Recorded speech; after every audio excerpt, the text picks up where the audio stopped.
Hello, hello, and welcome to This Week in the Middle East with myself, Francis Matthew, and my co-host, Eddie O'Sullivan. This week, we're joined by Jim Krane, a friend of ours from our time in Dubai, where he was a journalist, and he's now the Wilson Fellow for Energy Studies at the Baker Institute at Rice University in Houston, where he follows the energy scene worldwide. He also is the author of City of Gold, a book about Dubai in its boom time, and more recently, Energy Kingdoms, looking at the Gulf states. It's been a busy week with events in Iran taking over. So as President Raisi in his helicopter hit a mountain and with others passed away. So we'll now bring in Eddie. Hello, Eddie. Welcome. Hello, Francis. Great to see you back in London after a week in Italy. Welcome back to sunny London. And Jim, welcome to the show. Hey, thanks for having me. It's great to be here. Pleasure. Let's plunge straight in. As I said briefly, President Raisi in Iran died in a helicopter crash with Amir Abdullahian, the foreign minister. My own take on that is that the Iranian institutions are pretty solid, and Mohammad Mukhbar has already taken over as interim vice president. He's heading that council, which will run an election. And if there's any question about anything anyway, the Assembly of Experts has been packed in its March elections with people in support of Supreme Leader Khamenei. So I don't foresee any instability, but perhaps you'd like to take a look at that and see how Iran fits in anyway into the world's oil markets. Yeah, I mean, Iran is it's an important player in oil markets, especially since it's been able to pretty effectively get around sanctions. I think the Biden administration really hasn't been enforcing sanctions. The U.S., at least under Biden, seems to use sanctions enforcement, sort of gradations of sanctions enforcement as a form of spare capacity in the oil market. So when the Saudis won't play ball, we sort of back away from sanctions on Iran and allow them to add more oil to markets. The death of the president and the foreign minister, of course, is it's a huge deal. That's a big chunk of the leadership there. But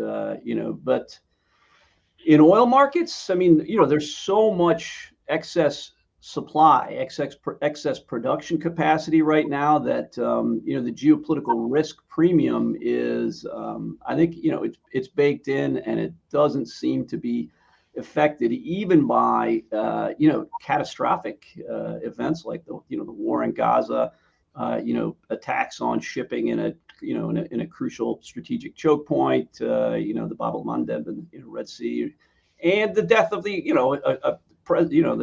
number 2 head of state in a key oil exporting country. So, I think it's just the fact that markets are oversupplied is what's keeping on things internationally. Eddie. Well, I was going to wonder, Jim, because we're over here in the UK, you're right in the heart of America's oil industry, slap bang in it, and to understand American sanctions policy. This was supposed to be crippling. This was supposed to be the key instrument to be used on Iran. And yet you just told me that Iran is both getting around sanctions. So the question is how. And secondly, that the White House doesn't even really want to apply sanctions. It sounds crazy to me.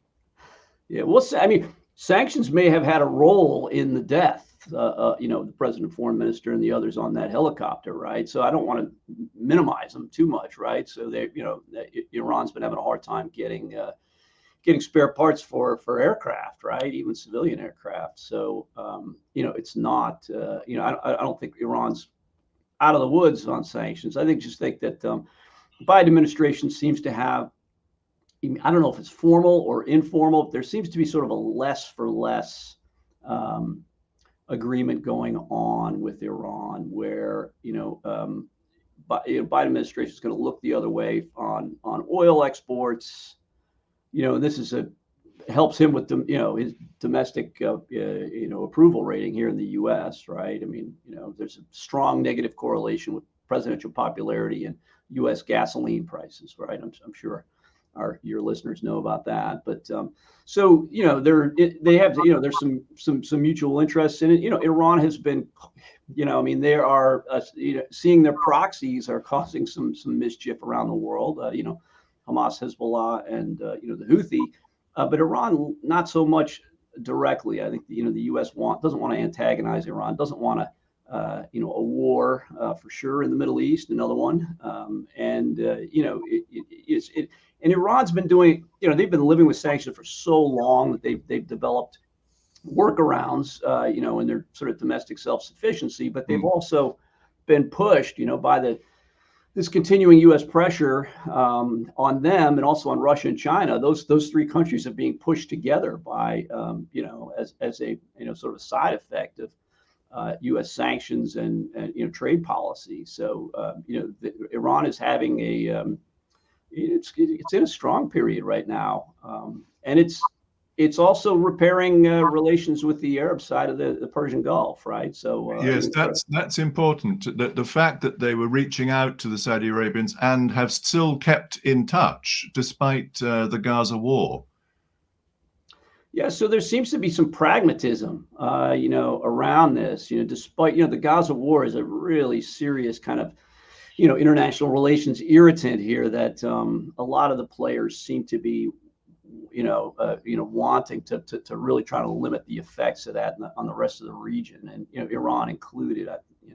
So they're taking advantage of it through their proxies, but they seem to be patching things up with the Arab side of the Gulf. Yeah. After pretty good, that OPEC strike, I think put the fear of God into the Saudis and the Emiratis back in 2019 when Iran. Yeah, that's an interesting point, Jim, which is you've got the rhetoric and the ideology and the politicians speaking, but then a better indicator possibly about the direction of the region is look at the oil price. And the oil price has got it builds everything in, all the political risk factors, all the individual and the collective concerns. And the oil price, it's at a pretty sustainable, acceptable level, would you say, Jim? Yeah, I mean, it's, I haven't looked at it today, but it's been in that sort of, upper 70s to low 90s band for quite a while now. And it seems to be a good spot. I mean, OPEC keeps rolling over their cuts, and they seem to be, Saudis and Russians are both in positions where they need a lot of cash coming in. They're both spending a lot, and so they're not looking for to grab market share. They want to keep the price up. And the oil companies are doing pretty well as well. Their profits are doing okay. And anyway, we could talk about the energy transition in a minute, Jim. But it's a rather bizarre thing to say is that the oil market is having a good crisis. Well, oil markets. If you're an oil, an oil producer or an exporting country, geopolitics are, you have this sort of perverse incentive, where bad geopolitics and tragedy is good for your bottom line. I mean, I sometimes describe it as like a self-healing mechanism, within the oil market. When there's typically in the Middle East, we see some unrest, pushes the oil price up, and then the countries in the region have a little extra cash with which they can use to try and solve those problems. So it's sort of, right now, the markets are just oversupplied. There's, production's been getting a lot more diverse around the world. Actually, the OPEC share of global oil markets has been declining a bit, and we're seeing lots more diversity, new producers, increase, of course, here in the U.S. with shale, but, Guyana and Brazil are big players in this part of the world. So, it's, use of oil is changing as well, right? So, the things we use for oil for aren't the same as they were, in some of these more volatile periods. We're having some, electric vehicles are starting, at the margins to take a little bit of the personal transport sector away.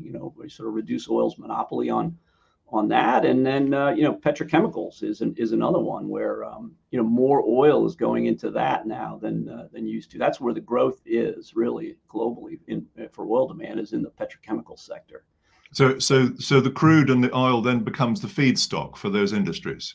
That's right, and it's just not as strategic an industry, right? So nobody's going to launch a war or call the Carter Doctrine into effect to protect basically, the plastics industry, right? It's it's just it's not as strategic. It's not as important. It's not as politically important to the U.S. president as gasoline for U.S. motorists, right? Correct.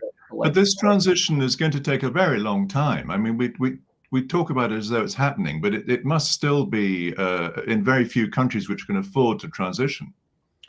That's right. Yeah. So it is. It's moving quickly. Sort of in energy terms, but energy infrastructure is just so massive. I mean, I heard recently the energy transition described as the biggest infrastructure project humanity has ever been engaged in. Right. So it's difficult to imagine how big the energy sector is, even here in the U.S. I mean, it because you don't see it, it's out of sight. I mean, the pipelines are underground for the most part. Oil is being produced, moved around the planet, stored in, refined, and then stored in underground tanks and put into your vehicle, and you consume it without ever actually seeing it. You don't see the stuff you're using. You don't see the infrastructure. So I think people don't conceive of the scale of the transition. Eddie, you got something? Yeah, well, we've talked about, a market. You've got demand, supply, and you've got price. So let's talk about the demand side. What is the latest thinking on peak oil? When is the moment going to be reached when world oil demand is going to peak and start declining? Because we've been talking about that for at least 15 years. Yeah, so there's no consensus on it. Of course, OPEC is the most bullish on oil, right? So they don't see a peak before 2040, and probably well after that. And then at the other end is BP, I guess, was the one with the most provocative forecast, where it said, I think 2019 was the peak, right? So it turned out to not be the case. But they got that wrong. Yeah. So famously, got that one. Where do you feel, Jim? I mean, we talk about the experts, but it's nobody's going to get in trouble by saying 2040 or 2050 or whatever. So what do you think, Jim? When's the moment going to reach?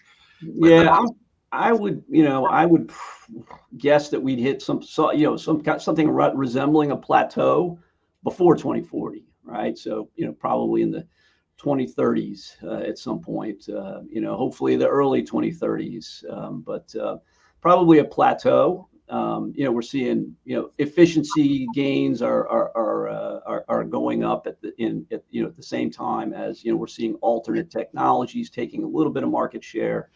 And then if you separate out the petrochemical sector, petrochemical use of oil or naphtha, it doesn't involve combusting it, right? So it's not really a climate problem to use oil in the petchem sector. So that I usually hold that one separate than I'm afraid the purists would say you're just quibbling, because in the end you're taking the stuff out of the ground, you're turning it into something which will eventually.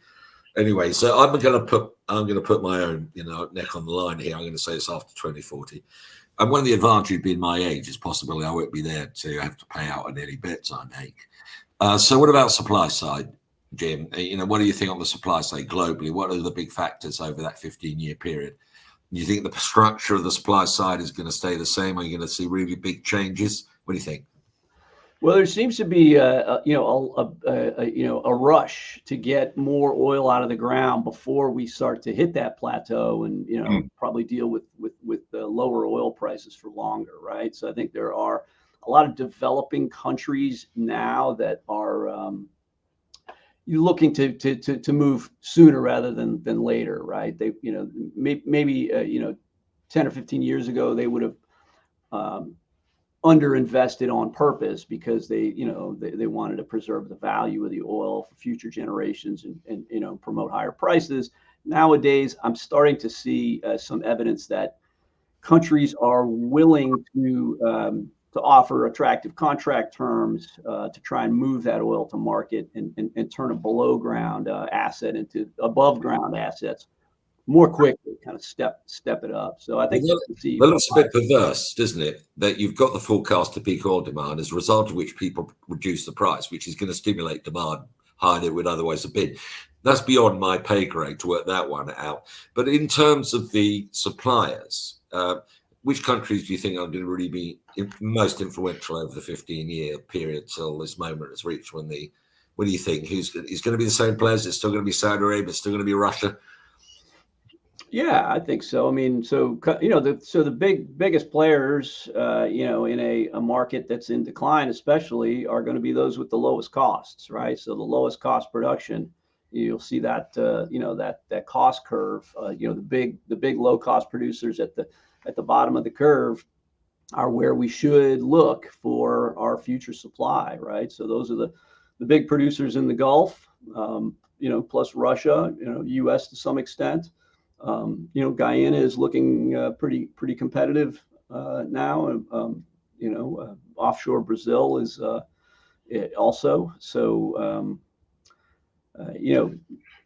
I think we'll still see U.S. shale. I mean, it's getting ever more efficient. Although there's some questions about the remaining real estate and how prolific it is. I mean, all the sort of the producers here in the U.S. have been doing what they call high grading, producing all their most attractive assets first, and the sort of the next tier down are not quite as attractive. So we may see, we may be at the peak here in the U.S. in production. And talking the low cost producers, I was surprised when you produced a study saying that in terms of moving to net zero, the UAE and Saudi Arabia will have a relatively easy time of it. Now, anybody who's been there, as we have, can see their vast towers and their profligate use of all sorts of air conditioning and burning up fuel. So I'm surprised that you think that's the way it might go. Yeah, so you're right. I mean, right. So these, as we've all witnessed, these countries have extremely high energy intensity, right? I mean, and they subsidize fossil fuels, and that's one of the reasons. I mean, it's a difficult environment that requires energy to live comfortably, but they exacerbate it by subsidizing this stuff. So, but that being the case, still their geography is great, really, for going net zero. I mean, they've got if you think about it, lots of empty land right outside their cities that's controlled by the state. Right, that gets a lot of sun and in some cases gets wind. They've got their emissions clustered together in these industrial zones, small geographic footprint industrial zones where all the power, the desalination, a lot of the industry is. So for building renewables, you need those. You need that empty land. And it's close to where the load is. It's close to the city, so transmission costs are low. Emissions would be easy to capture, relatively easy to capture from those clustered, because they're all clustered together in these discrete zones. I mean, if you think about Japan, or the U.S. with industry just spread all broad geographic regions, it's much harder. And then those industrial zones, if you map them with the geology, they are exactly above perfect, really good subsurface geology for storing carbon, right? So they can use that to capture the emissions initially and store them underground. Then they can, decarbonize the industrial fuels and use that storage for disposing carbon for making blue hydrogen. And then. What about solar? What about solar power? Do you think the Middle East will ever capitalize really full make potential of its solar capacity? Because we've been talking for 20 years or so about putting huge solar farms in North Africa and everywhere else and supplying the entire energy needs of Europe. What do you think on that, Jim? Is it just pie in the sky? No. So solar works really well in that region, right? And there, you're seeing that in the in the costs of building these industrial size, grid scale solar plants, right? So Yes, they have been talking about this and not taking action, for, as you said, for a long time, since about 2006. I'm actually working on a paper that kind of ranks the Middle Eastern countries by their credibility of their clean energy promises. And very few countries have much credibility on this at all thus far, right? So it has been a very slow process. And part of that is due to the pricing, right? So the subsidies have been put renewables at a disadvantage. When I was in Italy, this is a byproduct of the solar project. I met someone who's got the contract to dispose of 1 million solar panels. They're at that stage of the industry where the panels that were built 20, 15 years ago are broken or redundant, and now they've got a disposal problem. And there's only about 2 or 3 places in the world that can dispose of solar panels in a sustainable manner. Anyway, so it's an interesting new byproduct of the solar panel story. Yeah, the waste issue is going to be a big one for them for sure. Yeah, I mean so hopefully that's something we'll grapple with. But again, on the decarbonization, that part of the world also, I mean, there's liquidity that you need to make these investments. There's autocratic rule that is also helpful for this stuff. I mean, you can make long-term policy in these countries that's much harder to do, in a democratic setting where there's so many veto players. And then a lot of their, if you look at the UAE, for example, a lot of their most emitting sectors don't even go on their national tally. So they can say that they can run their international flights and their shipping, and those emissions don't go on their national account. Those go on a separate international account. So they have all these kind of pretty substantial advantages that could lead them to actually become carbon service providers down the road for countries that have a more difficult geography. And the UAE moved to some years ago now to get nuclear. And it's got the Al Baraka nuclear power station. So it moved quickly, managed to keep it politically okay, despite all the sensitivity of the discussion going on with Iran at the time, and it managed to steer its way through that. But now the Saudis are trying to go the same route and hitting all sorts of issues with Congress. Yeah, so I mean, the Saudis aren't going to sign the same kind of a agreement that the Emiratis did with the U.S. Congress, U.S. government, right? That 1, 2, 3 highly restrictive 1, 2, 3 agreement, right? Where the UAE was deliberate and said it wanted to be as least controversial as possible. Yeah, and they managed to do that, right? So they did a good job with that, they're having their fuels is enriched and supplied from South Korea, right? I mean, the company that built their, KEPCO was the main contractor, the Korean, electricity company. They had some hiccups on that, on that front, right? So there was a lot of pretty big delays on building those 4 reactors, some faulty equipment, some poor construction, but they got a very low price for it, and they're producing nuclear power. Something between 6 and 9 US cents per kilowatt hour, which is pretty cheap these days for nuclear power. Yeah, so it's looking pretty attractive to Saudi Arabia, right? I mean, renewables aren't going to do the full job. Yeah, they need some some baseload dispatchable power, and nuclear looks good for that. It also has there's some strategic advantages there to be had, and Iran has it, and so there's some geopolitics, some. But the Iranian nuclear power station is a very old Russian one, which is sort of suffering, isn't it? Yeah, there's 2 of them at Bushehr. They're not. I mean, they've been constructed over a huge, very long period, but they didn't open that long ago. I think they've been operating for under 20 years. So a typical nuclear power plant, sort of you think 40. I thought some of the technology was older than that. It might be. Yeah, I mean, they took forever to build those plants. There were just delays upon delays. I mean, the Iranian nuclear power program goes all the way back to the 50s with the Eisenhower administration, the Atoms for Peace program here from the U.S. So it's a very old program. It only came to fruition recently, due to sanctions. So what do you think, the future nuclear power? In France and I discussed it. Francis thinks nuclear power is really going to take off globally.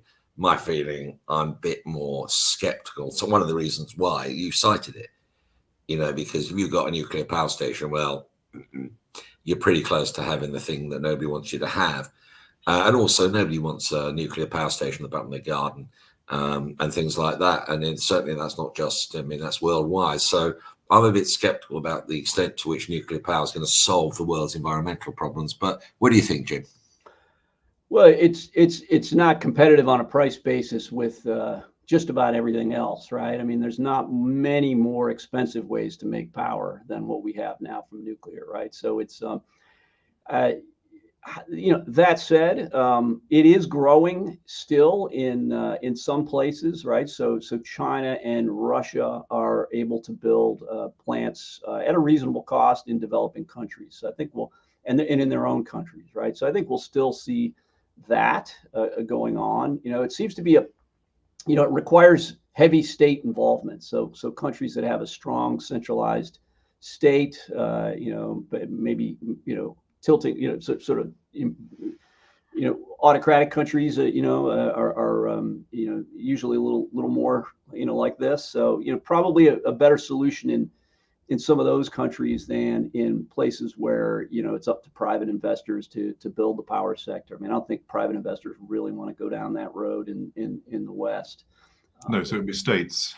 Yeah, the States or in Western Europe. I mean, so we're seeing some interest in Eastern Europe. So Eastern European countries want a bit more nuclear power for their decarbonization needs. But a lot of developing countries are getting, nukes from Russia or China. Switch the topic slightly. You wrote a very surprising paper to me when you said that you're talking about OPEC and OPEC plus. And it was interesting to me that you described OPEC plus with Russia inside as being a very different beast from the previous OPEC. But the surprising bit to me was that you said that the UAE was considering or could consider leaving OPEC. What's the story there? Yeah, so a couple colleagues of mine and I, we wrote a paper on, sort of asking the question, should Abu Dhabi quit OPEC? And they have a really strong case for leaving, for a bunch of reasons, right? So, I mean, if you think about, the UAE, their oil market strategy is a little bit different, and it's evolving, than the rest of the OPEC. I mean, if you think about, OPEC, or especially OPEC plus now, these are mainly poor, underdeveloped countries with sort of primary product export-oriented economies. UAE is more like an OECD style developed economy with a really diverse, economy that sees itself. I think that the OECD is sort of the peer group of countries for the UAE, and its interests are kind of different than these sort of primary product exporters in OPEC. So UAE's got the luxury of carving out a more independent oil export strategy, because it can leave, it can quit. It's got a pretty, it doesn't need OPEC for a geopolitical stature. It commands, attention, around the world already. But doesn't that puts a clash between? I mean, the UAE sees its great major international ally is the US, and as you say, it wants to work alongside. But then its regional ally, currently, particularly since the Arab Spring, has been Saudi Arabia. So it puts those two alliances in direct competition. Yes, yeah. So the Saudis would not would not like to see this. I know from conversations with Saudis. So they are a dead set against it, and there would be some pretty severe penalties. I think UAE would not walk away from OPEC like we saw Qatar doing a few years ago. It would be I think a more painful process. But the UAE's, their production baseline is like 2.9 million barrels a day within OPEC, and they've been investing in raising production capacity. They're almost at 5 million barrels a day. They've got something like 40% of their oil production capacity offline right now, which they're leaving a lot of money on the table by staying in OPEC. Number one. Number two, Biden administration and U.S. in general have been having problems with OPEC and with the Saudis, right? We saw, Saudi-led production cuts right before those 2022 midterm elections here in the U.S. Correct. when Biden Yes. had been asking for an increase in production. He got the opposite. So Saudis and OPEC Plus are not as friendly to U.S. interests anymore, and UAE has some decent amount of spare capacity right now. Right, they've got almost 2 million barrels a day of spare production capacity. Could the UAE leverage that spare capacity to build a more strategic relationship with Washington by quitting OPEC? It probably could. So there are some interesting trade-offs at least. Yeah, interesting, Jim. If you like the observations on this, and the end of OPEC has been forecast practically every year since I was 7. And people have said it won't last, they won't stick together. And I've seen, the most qualified people from the top universities with big brains to go with it, saying that confidently. And I'm more skeptical. I think OPEC is much more than it's political, overwhelmingly political. And I just think obviously it would like to maintain the ambiguity. We could if we wanted to, guys. And the amount of money they've invested in it is peanuts compared to the leverage that gives them. The leverage they can actually use in 2 ways, both in the US and the West, and with we can if we wanted to. I think that really helps them, but I think it will take a really serious crisis. And even then, I suspect the UAE in doubt. I mean, the UAE would live with the UAE. They're very pragmatic about it, not ideological. And they're about survival. And they just look around their neighbors. Over there is Iran. Over there is Saudi Arabia. Over there is Yemen. And then let's not even look towards Africa.